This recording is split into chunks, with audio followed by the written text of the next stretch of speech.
Აშასე გადაცემის სტუმარი უკვე შემოგვიერთდა, როგორც თავშევე გითხარით, თბილისის ვიცე-მერი ირაკლი ხმალაძე, რომელთან ერთად საღამო მშვიდობისა დიდი მადლობა მოგზანებისთვის. ვისაუბრეთ დეტალურად იმ თემებზე, რომელზეც რეპორტაჟშიც იყო საუბარი. ბატონო ირაკლი, ეს იყო ბოლო პრეზენტაცია იმ 7 პრეზენტაციიდან და პოლიტიკიდან, რომელიც ბოლო 3 წლის განმავლობაში დედაქალაქის მერიამ განახორციელა. დღეს ვისაუბრებთ დედაქალაქის მართვის და ეკონომიკის პოლიტიკაზე. თქვენ ახსენეთ, რომ გაუმჯობესეთ მართვა, სერვისები გაუმჯობესეთ, ასე ვთქვათ, და დედაქალაქის მოსახლეობას უფრო სწრაფად ემსახურებით, ვიდრე ეს იყო წინა წლებში და არც თუ დიდი ხნის წინ და ხშირად მოგისმენიათ ალბათ ასეთი პრეტენზიებიც, რომ ეს არის დედაქალაქის მერია და ეს შენობა არის ერთგვარი ბიუროკრატიული შენობა, სადაც შეიძლება წერილებიც კი დაიკარგოს. რა შეიცვალა ამ წლების განმავლობაში და როგორია დღეს ურთიერთობა მოსახლეობასთან? მივესალმები პირველ რიგში ტელემაყურებელს. პირველი ხარ რაც მახსენდება, რომ მივედით მერიაში, თუ არ ვცდები დაახლოებით 30-მდე კომისია და საბჭო გავაუქმეთ. ისე რომ არც ჩაგვიტარებია არც ერთია, რომ დავჯექით და შევხედეთ. ერთ-ერთი ჩვენი პრობლემა რაც დავინახეთ იყო ბიუროკრატია და ბიუროკრატიასთან ბრძოლა იყო ჩვენი ერთ-ერთი პრიორიტეტი, იმიტომ რომ პროცესების ოპტიმიზაცია იყო მნიშვნელოვანი. კახიც ამბობს ხოლმე პრეზენტაციაზე, რომ გამართული მენეჯმენტი თუ არ გვექნება, არც ერთი მიმართულებით ჩვენ შედეგი არ გვექნება ის რაც გვჭირდება. შესაბამისად, ამ კუთხით მართლა ბევრი რაღაც გავაკეთეთ. პროცესების ოპტიმიზაცია, ინსტიტუციური რეფორმები, რეორგანიზაციები, ფუნქციური გადალაგება და უშუალოდ ჩემი სხვა მოადგილეების, ხშირ შემთხვევაში მერის ჩართულობით მიდიოდა თითოეული საკითხის შემოსვლიდან გადაწყვეტილების მიღებამდე მთელი ამ დერეფნის გავლა და მაქსიმალურად რგოლების ამოგდება. ეხლა აქაც ცხადია სიფრთხილეა საჭირო, იმიტომ რომ არ შეიძლება ოპტიმალური პროცესი ბუნებრივი ადამიანებს ეხებოდა. იცით როგორ არის სამუშაო პროცესის გადაწყობა ყოველთვის რთულია, იმიტომ რომ ეს მომუშავე პერსონალი უნდა გადაალაგო და ძალიან ძნელია. მაშინ როცა დროს ამცირებ, რაღაცა განხილვის რგოლს აგდებ, რაღაცას შერწყმას უკეთებ და ვთქვათ, ორი წარმოების ნაცვლად ერთ წარმოებას ატარებ, პასუხისგებლობა იზრდება, სამუშაო დატვირთვა იზრდება თანამშრომლების. ძალიან ვაფასებ მე იმ შრომას, რომელსაც წევენ ჩვენი მუნიციპალიტეტის თანამშრომლები და დღეს თამამად შემიძლია ვთქვა, რომ მერიას დღეს ყავს კვალიფიციური კადრები და გამართულია სისტემები, თუმცა ყოველთვის ფიქრობ მე, რომ მე არასოდეს მithქვამს, რომ ეს არის საკმარისი. თუმცა იმას ვამბობ, რომ ეს არის მაქსიმუმი, რაც შეიძლებოდა ჩვენ ამ 4 წლის განმავლობაში გაგვეკეთებინა. იყო ძალიან ბევრი მიმართულებით პრობლემები, ბევრი პრობლემა მოვაგვარეთ, ბევრი ზედმეტი რგოლი ამოვაგდეთ, კიდევ ერთხელ გავიმეორებ, თუ არ ვცდები 30-მდე კომისია და საბჭო გავაუქმეთ და ეს საკითხები, რომელსაც ესე გარეშე პირები შეიძლება ითქვას პასუხისმგებლობის გარეშე იხილავდნენ საკითხებს, ეს საკითხები დაუქვემდებარეთ იმ უწყებებს და იმ სტრუქტურებს, მერიის იმ სტრუქტურებს, რომელსაც ეს ფუნქციურად ეკუთვნის.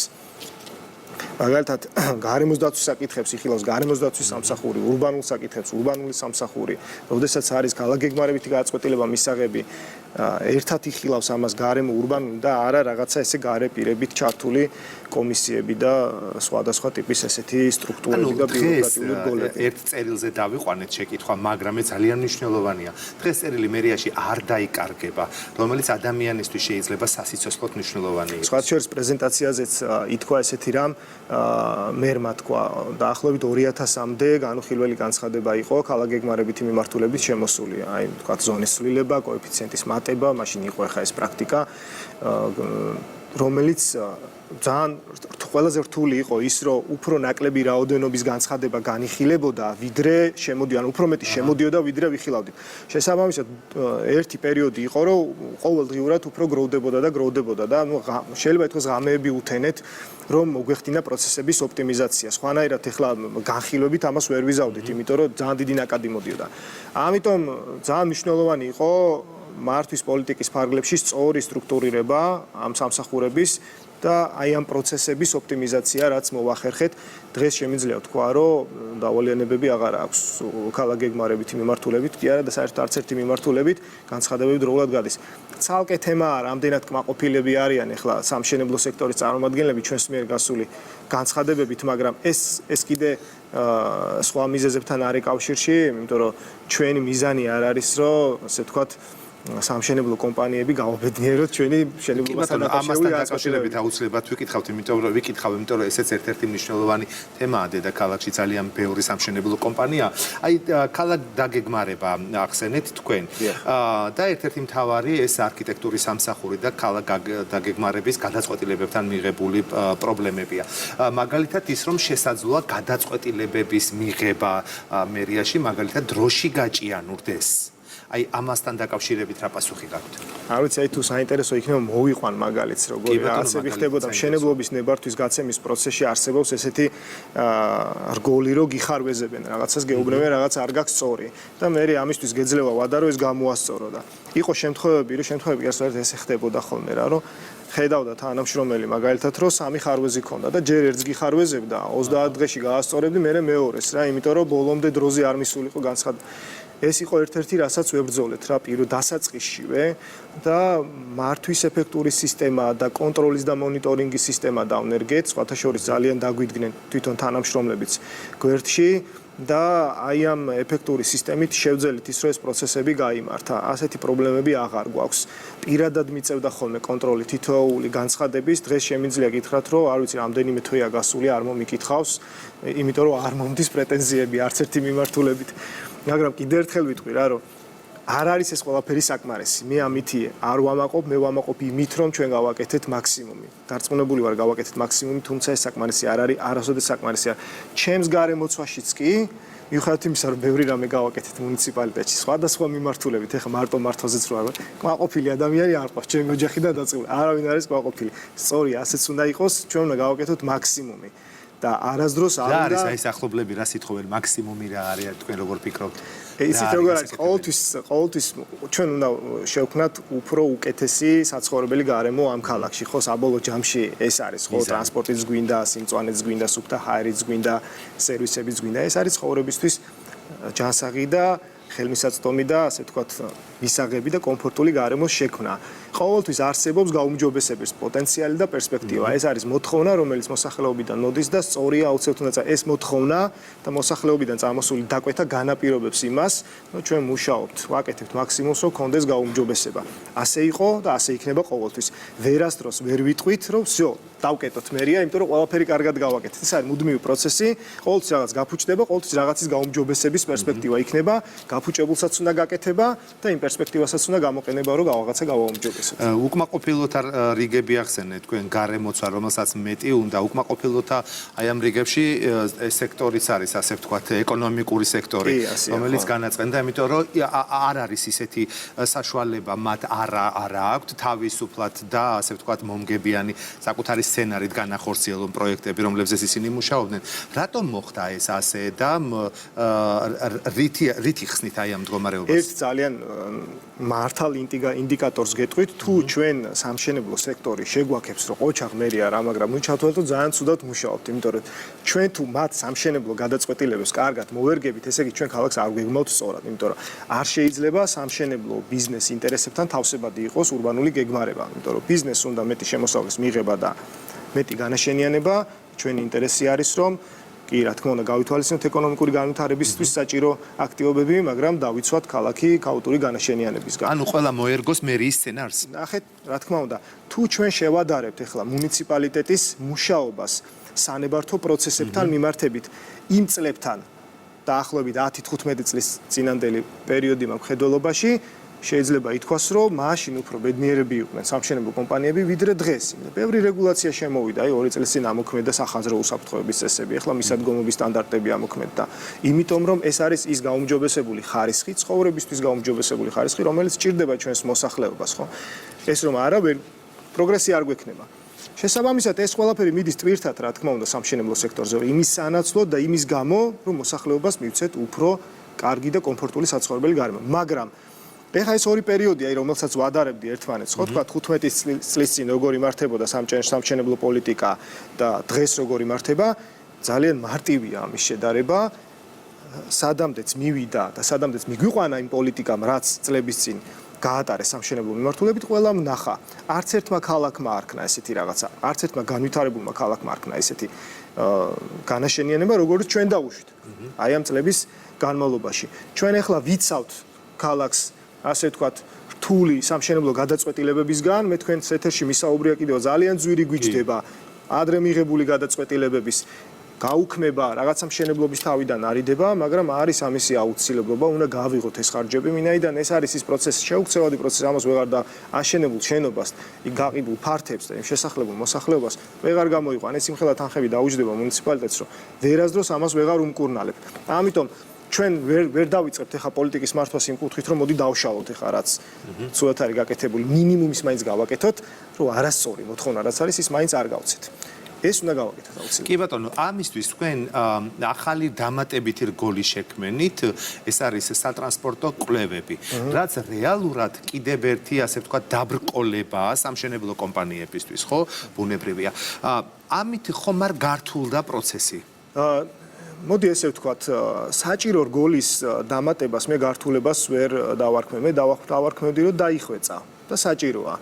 თუ ჩვენ მშენებლობის ნებართვას ვიძლევით და არ ვუყურებთ იმას, რომ იქ რო შესახლება, ვთქვათ, 200 ოჯახი და მინიმუმ 100 მანქანა კიდე დაემატება იმ ქუჩას და არ განვიხილავთ ფიზიკურად სად უნდა დადგეს ის მანქანა, ან სამსახურის საათებში ერთად როგორ გამოეტევიან ამ ქუჩაზე, როგორ გამოივლიან და ხო და რა გავლენას იქონიებს მე დაკავშირებულ და შეკავშირებულ ქუჩებზე, ეს არ იქნება სწორი. ძალიან ბევრი მშენებლობა და კორპუსი გექნებათ ნანახი, არც ეზო აქვს, არც სკვერი აქვს, არც პარკინგი აქვს.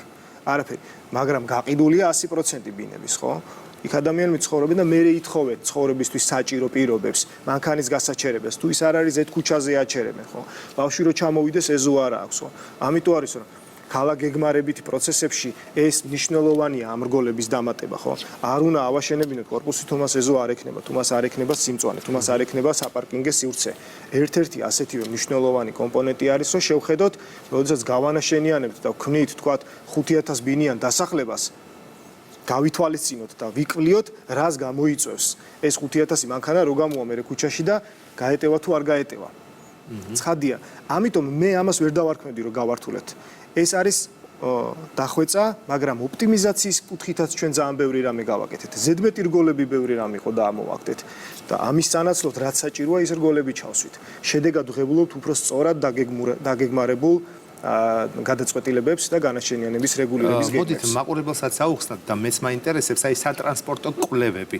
თუ კი მე სამშენებლო კომპანია მაქვს, მე ვატარებ ამ კვლევებს თუ როგორ არის თუ მერია არ ატარებს, მერიასთან კომუნიკაციის და თანამშრომლობის გზით მერია გისაზღვრავთ რა არეალში უნდა ჩაატაროთ კვლევა. სამშენებლო კომპანიას. კი, იქიდან გამომდინარე რა მასშტაბის განაშენიანებას გეგმავთ, მერია გეუბნევათ რა არეალში როგორი ტიპის კვლევა უნდა ჩაატაროთ. უნდა იკვლიოთ არსებული ნაკადები, მათი გადაადგილებები, რაოდენობრივად და მათზე გავლენა მერე თქვენი განაშენიანების შედეგად რა მოყვება ამ ყველაფერს. ხო, ძირითადად ამას კიდე ცალკე დამოუკიდებელი კომპანიები აკეთებენ, სამშენებლო კომპანიები ამას თვითონ არ აკეთებენ, დაკვეთას ახორციელებენ და ისინი გვაწვდიან.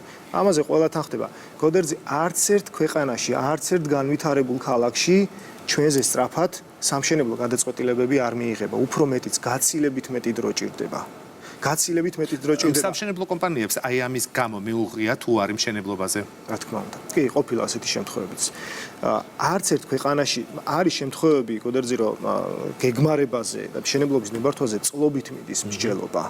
იმიტომ რომ კიდევ ამბობ, ეს არის შეუქცევადი პროცესი. ჩვენ რომ მოგვენდომებინა ახლა რომ აბა რაც შეიძლება მალე და აბა ყველაფერი გავცეთ, იმიტომ რომ კომპანიები ამაზე ადვილია არაფერი არ არის. ამოყრიდით კიდე რამდენიმე რგოლს და გავცემდით ნებართვას. ესე იყო, იმართებოდა ასე და ამან მიგვიყვანა აქამდე. სპორტის სასახლის უკან ზუსტად აი ეს არის განაშენიანებული იქაურობა, რუშეხოლ ვეღარ გამოხვალ იქიდან. კარგით, ჩვენ ვისაუბრეთ ეკონომიკური სექტორის ნაწყენია ამ თემაზეც, მაგრამ აქ მეორე მხარეც არის შეღავათების თემა, რომელიც ამ სექტორისთვის თქვენ დაუშვით. რა დაუჯდა მერიას ეს შეღავათები და რა იყო არგუმენტი ძირითადი, როდესაც ეს შეღავათები დაუშვით? გოდერძი, ჩვენ როდესაც მოვედით მერიაში, ჩვენი მიზანი იყო მიგვეღწია მაღალი ეკონომიკური მაჩვენებლებისთვის, განვითარებული იყო თბილისის ეკონომიკა, ბიზნესი განვითარებული იყო, თუმცა 2020 და 2021 წელიც პანდემიის გამო არა მხოლოდ თბილისისთვის, არამედ მთელი მსოფლიოსთვის იყო საკმაოდ მძიმე წელი. ჯერ კიდე ვებრძვით პანდემიას და პანდემიიდან გამომდინარე ამ რთულ შედეგებს და ყველამ კარგად ვიცით, რომ ყველაზე მეტად ერთ-ერთი ვინც დაზარალდა იყო ეკონომიკური სექტორი. შემცირდა მნიშვნელოვნად ეკონომიკური აქტივობები, შემცირდა ეკონომიკური ბრუნვა, მეწარმე სუბიექტები ძალიან გაუჭირდათ ამ ადამიანებს. ჩვენ კარგად ვიცით ყველამ, რომ ასეთ დროს მნიშვნელოვანია მათი მხარდაჭერა, ვიმუშავეთ იმისთვის, რომ გადაგვერჩინა თითოეული ბიზნეს საქმიანობა, თითოეული მეწარმისთვის გვეზრუნა და თუ რამე მართვის სადავები ქონდა მუნიციპალიტეტს, რაც კი შეგვეძლო ყველაფერი გავაკეთეთ. როგორი სახის შეღავათები იყო ეს? დაახლოებით 10 მილიონ ლარზე მეტი დაგვიჯდა ეს შეღავათები, ეს იყო მუნიციპალიტეტმა უარი თქვა მისაღებ შემოსავლებზე იმ პირებისგან, ვისაც ჰქონდათ გადასახდელი თქვათ იჯარა მუნიციპალიტეტის სასარგებლოდ. მუნიციპალიტეტმა დაკისრებული ჯარიმებისგან გაათავისუფლა სუბიექტები, ზოგიერთს შეუჩერა პირგასამტეხლოების დაკისრება, ზოგიერთს ვადები გაუხანგძლივეთ, ზოგიერთს იჯარის გარეშე მივეცით უფლება, რომ ღია კაფეები მოეწყოთ. როდესაც დასრულდა ეს პანდემიის შეზღუდვები და ასე შემდეგ და ცოტა შეძლეს მე ამ სუბიექტებმა მუშაობის დაწყება, ამოქმედა უკვე ფინანსური მხარდაჭერის პროგრამა. თქვენ სიუჟეტშიც იყო ნახსენები 4 მილიონ 200,000 ლარი გამოიყო იმისთვის, რომ კვების ობიექტებისთვის, რესტორნებისთვის მიგვეცა დახმარება, ასევე მივეცით დახმარება ღამის კლუბებს, ელექტრონული მუსიკის ინდუსტრიის წარმომადგენლებს და საბავშვო გასართობ ცენტრებს. ფინანსური დახმარება მივეცით. ამ ყველაფერს ვაკეთებთ იმიტომ, რომ მაქსიმალურად ხელი შეუწყოთ გადარჩეს თითოეული მათგანის საქმიანობა. წინააღმდეგ შემთხვევაში მივიღებთ იმას, ერთ დღესაც ვეთქვით, რომ მოდი გაიხსენით და ნახევარი ვეღარ გაიხსნება. კი ბატონო. და ეს კიდევ უფრო გააუარესებს ეკონომიკურ მდგომარეობას. რა თქმა უნდა გადარჩნენ იმისთვის, რომ არსებობდეს ბიუჯეტი და არსებობდეს შენატანი, რომ მე სოციალური პროგრამები და ის პროექტები განხორციელდეს, რომელსაც მერია ამზადებს. თქვენი მიზანი იყო, რომ დედაქალაქის ბიუჯეტი ყოფილიყო მილიარდი ლარი. რეალურად დღეს ბიუჯეტი არის 1,200,000,000. როგორ ფიქრობთ, ეს საკმარისია იმ პროექტებისთვის, რომელიც ხორციელდება, ან იმ პროექტებისთვის, რომლებზეც თქვენ მუდმივად ამბობთ, რომ ის უნდა გაგრძელდეს მომავალ წლებშიც და მომავალ თვეებში? დავიწყოთ იქიდან, რომ ჩვენ რომ მერიაში მივედით 2017 წელს, 2017 წელს მერიის ბიუჯეტი იყო თუ არ ვცდები 816 მილიონი, 816 მილიონი და მაშინ იყო ჩვენი დაპირება, რომ მილიარდი გახდებოდა. მაგრამ ავწდით ამ მილიარდს მნიშვნელოვნად ცენტრალური ხელისუფლების დახმარებით. რა თქმა უნდა და გაცილებით მეტი პროექტის განხორციელება შევძელით. თუ კითხვა ისმის ისე რომ რამდენია საკმარისი, მე ვიტყოდი რა გვინდა რომ მივიღოთ. ეხლა ჩემი გადმოსახედით და იმ სურვილებით, რაც გვინდა რომ ქალაქში გავაკეთოთ, ყოველწლიურად რომ გქონდეს 2 მილიარდი ბიუჯეტი თბილის, ძალიან მოკლე დროში შევძლებდით ბევრი საქმის გაკეთებას, თუმცა ძალიან მნიშვნელოვანი მიღწევაა ის, რაც ჩვენ შევძლებთ, საშუალოდ 1,200,000,000 გვაქვს ბიუჯეტი და ჩვენ მხოლოდ ბიუჯეტი არა გვაქვს წყარო პროექტების განსახორციელებლად, ჩვენ დონორი და საერთაშორისო საფინანსო ინსტიტუტების სახსრები მოვიზიდეთ დაახლოებით 300 მილიონ ლარამდე ამ 4 წლის განმავლობაში და ამ რესურსებით შევძელით ძალიან ბევრი მნიშვნელოვანი პროექტის დაწყება ბიუჯეტის გარდა. ჯამში 4 მილიარდ 700 მილიონს აცდა ჩვენს მიერ განხორციელებული პროექტების და მიმდინარე პროექტების ჯამი, ბიუჯეტს პლუს დონორი ორგანიზაციების თანხები. აქედან ძალიან დიდი ნაწილი მიდის ინფრასტრუქტურულ სამუშაოებზე და ძალიან დიდი ნაწილი მიდის ჯანდაცვის და სოციალური პროგრამების პროპორციულად გადანაწილების კუთხით. კი, ზუსტად ასე არის. ყოველწლიურად ჩვენი ბიუჯეტი დაახლოებით 400-450 მილიონი ზოგ შემთხვევაში 500 მილიონამდე მიდის ინფრასტრუქტურის მიმართულებით და დაახლოებით 350 მილიონი მიდის ჯანდაცვის და სოციალური პროგრამების მიმართულებით. ეს ძალიან მნიშვნელოვანია. განსაკუთრებით პანდემიის ფონზე გაიზარდა საჭიროება ჯანდაცვის და სოციალური მიმართულებით ხარჯების ზრდის და ინფრასტრუქტურის მიმართულებით ხო ცხადია ქალაქს ძალიან ბევრი გამოწვევა აქვს, ძალიან ბევრი საქმეა გასაკეთებელი. კი ბატონო, სამშენებლო ამნისტიასთან დაკავშირებით მინდა გკითხოთ, რახან პარლამენტში ჯერ კიდევ განიხილება ეს თემა, იქ ოპოზიციის ნაწილის ძალიან მწვავე რეაქცია მოყვა ამას. თქვენი ოპონენტები თვლიან, რომ ეს არ უნდა მოხდეს. მოდით მაყურებელს აუხსნათ, რატომ ფიქრობთ, რომ ეს უნდა განხორციელდეს და ზოგადად რას გულისხმობს ეს ამნისტია? იცით როგორ არის, მეც ვისმენ ხოლმე ზოგჯერ კრიტიკას ამ კანონპროექტთან დაკავშირებით და მგონია, რომ ის ადამიანები, ვინც ამას აკრიტიკებენ, უბრალოდ საკითხს არ იცნობენ თავიდან ბოლომდე, იმიტომ რომ ეს რომ შეისწავლო ეს საკითხი არ შეიძლება ამის წინააღმდეგ იყო. ჩვენ ამას არ ვაკეთებთ სამშენებლო კომპანიებისთვის, ჩვენ ამას ვაკეთებთ მოსახლეობისთვის. კარგად უნდა გავითვალისწინოთ ერთი რამ, რომ ის პრობლემები, რომელიც თქვათ სამშენებლო სფეროში არსებულმა დარღვევებმა განაპირობა, დღეს აღარ ეკუთვნის იმ კომპანიებს და ამ დარღვევის ჩამდენებს. ეს პრობლემები არის უკვე დატოვებული მოსახლეობის ხელში. იმიტომ რომ ეს დარღვევით აშენებული შენობები ეკუთვნის უკვე მოსახლეობას, რომელმაც ეს შეიძინა. კი ბატონო. ფული გადაიხადეს და არიან მესაკუთრეები უკანონო ქონების ფაქტიურად ასე ვთქვათ. იმიტომ რომ აშენებულია თქვათ პროექტის დარღვევით და არ არის ექსპლუატაციაში მიღებული. სამართლებრივად არასრულფასოვანი ობიექტების მესაკუთრეები არიან. რომელშიც ადამიანები ცხოვრობენ. რომელშიც ადამიანები ცხოვრობენ, ცხადია. და კომპანია ვინც ეს ააშენა, აღარ არსებობს, გაკოტრებულია, არანაირი ქონება არ გააჩნია. იქიდან რამის ამოღების პერსპექტივა, შანსი არაფერი არ არის. მით უმეტეს ისეთი რაღაცა მოთხოვა მიიღო, რომელთაც შეიძლება ეს დარღვევები გამოასწრო, არ არსებობს ესეთი რამ.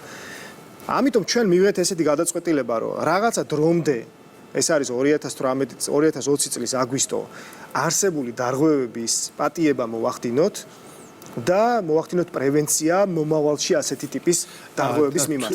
იმ შემთხვევაში თუ ის უსაფრთხოა ამ ადამიანებისთვის. ერთადერთი კომპონენტი სწორად ბრძანებთ კი, ერთადერთი კომპონენტი, რასაც არ ვპატიობთ, არის კონსტრუქციული გადახრები, კონსტრუქციული პროექტის დარღვევები, რა დროსაც ჩვენ ვითხოვთ უკვე აკრედიტებული ექსპერტიზის დასკვნას, რომ ეს გადახრა არის უსაფრთხო ადამიანებისთვის. საინტერესოა, იცოდეს უნდა ეს არის და მეორე არის ფასადის დასრულების საკითხი იმ შემთხვევაში თუ კორპუსს არ აქვს ფასადი დასრულებული და ვიზუალურად პრობლემას ქმნის უბნისთვის ან ქალაქისთვის, ამ შემთხვევაში მუნიციპალიტეტი იძლევა პირობადებულ ექსპლუატაციაში მიღების აქტს, რომ დაასრულეთ ფასადი და მხოლოდ ამ შემთხვევაში იქნება კორპუსი ექსპლუატაციაში მიღებული. რაც შეეხება ისე უსაფრთხოების საკითხებს, კიდევ ერთხელ ვამბობ, რომ იმ შემთხვევაში თუ არის ისეთი გადახრა, ან ისეთი არასრულფასოვნება, ან დაუსრულებლობა, რომელიც გადის უკვე უსაფრთხოების ზღვარზე, ასეთ დროს მუნიციპალიტეტი უკვე ითხოვს აკრედიტებული ექსპერტის დასკვნას.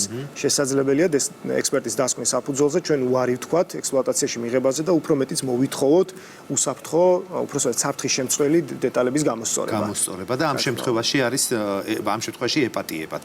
ასეთ შემთხვევაში იქნება მე ამნისტია ამოქმედებული, დიახ. მუნიციპალური ზედამხედველობის სამსახურის რეორგანიზაციასთან დაკავშირებით რა გაუმჯობესეთ და რა მიიღეთ შედეგად?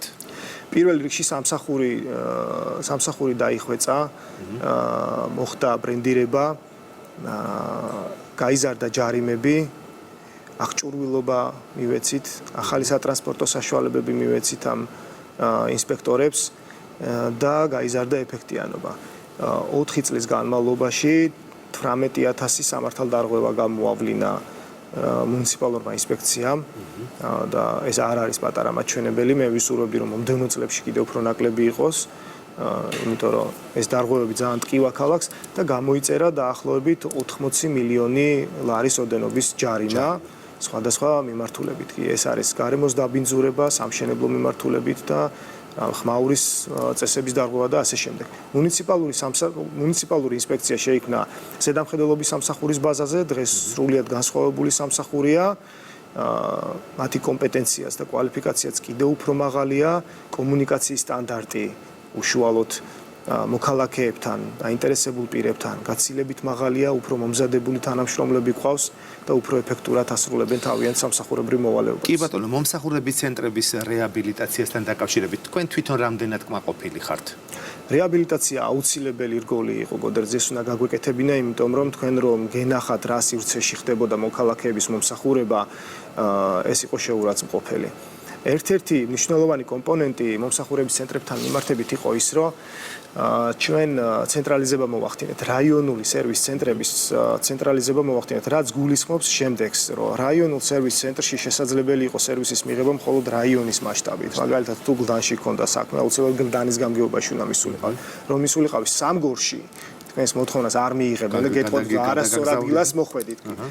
ჩვენ მოვახდინეთ ცენტრალიზება, ყველა რაიონული სერვის ცენტრი გახდათ ჩათვალეთ ცენტრალური სერვის ცენტრი, იმიტომ რომ რაიონის მიხედვით შეგიძლიათ ნებისმიერი მოთხოვნის წარდგენა, მაგალითად შეგიძლიათ მიხვიდეთ დიდუბის გამგეობაში და მიმართოთ სამგორის გამგებელს. კი ბატონო. ამითი ჩვენ მოქალაქეებს მივეცით ის კომფორტი, რომ არ ჭირდებათ თქვათ გრძელ მანძილზე გადაადგილება და ნებისმიერი სერვისი შეუძლიათ მიიღონ ადგილზე. მეორეს მხრივ, რეაბილიტაცია რაც თქვენ ახსენეთ, ეს არის კომფორტული გარემოს შექმნა და შშმ სტანდარტებთან ადაპტირება, მაგრამ ესეც არ იყო რა თქმა უნდა საკმარისი და ამიტომ აი იმ სერვისების უდიდესი ნაწილი, რომელიც თქვენ შეგიძლიათ ადგილზე მისვლით, გადავიტანეთ პარალელურად ასევე ელექტრონულ პლატფორმაზე, ვებგვერდზე, სადაც შეგიძლიათ სახლიდან გაუსვლელად. კი, მოსახლეობის ჩართულობა აქვს. ხო, აი ეს მაინტერესებდა, აი ამ 4 ვებგვერდი, რომელიც თქვენ მითითებული გაქვთ, რაც ეფექტურ მართვას უზრუნველყოფს, ბუნებრივია.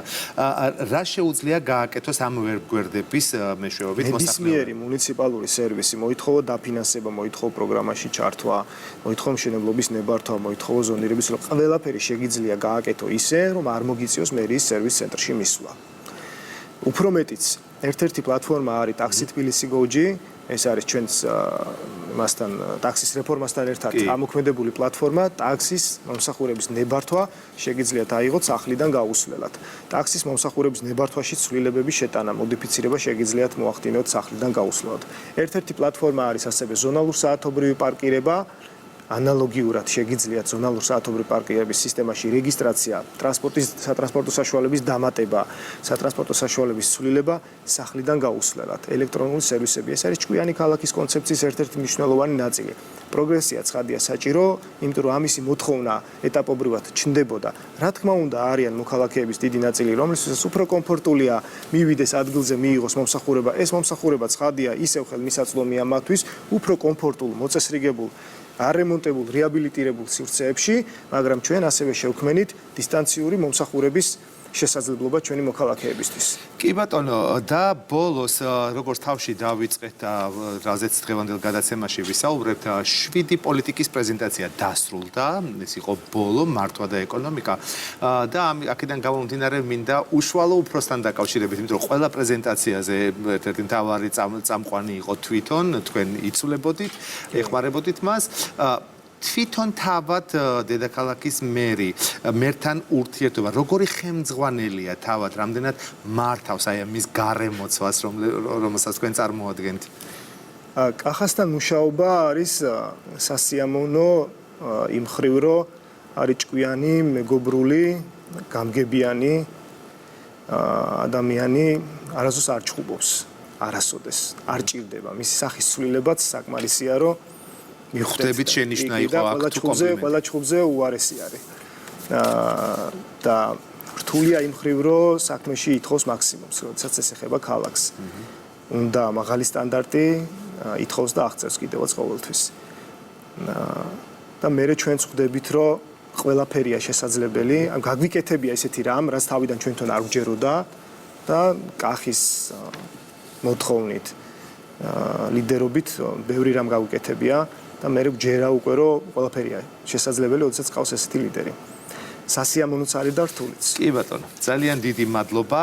დიდი მადლობა ამ სტუმრობისთვის, იმიტომ რომ მე მაინც ვფიქრობ, რომ ერთ-ერთი მთავარი თემა იყო სხვა თემებთან ერთად, როგორი არის და როგორი უნდა იყოს დედაქალაქის მართვა და ეკონომიკა, ეს ერთ-ერთი მთავარი პრიორიტეტია ალბათ დედაქალაქის მერიისთვის. ძალიან დიდი მადლობა. მაყურებლებს შეგახსენებ, რომ ჩვენი დღევანდელი გადაცემის სტუმარი იყო ვიცე-მერი ირაკლი ხმალაძე. ჩვენ მომდევნო შაბათს ზუსტად ამ დროს შევხვდებით ერთმანეთს. ნახვამდის, დიდი მადლობა.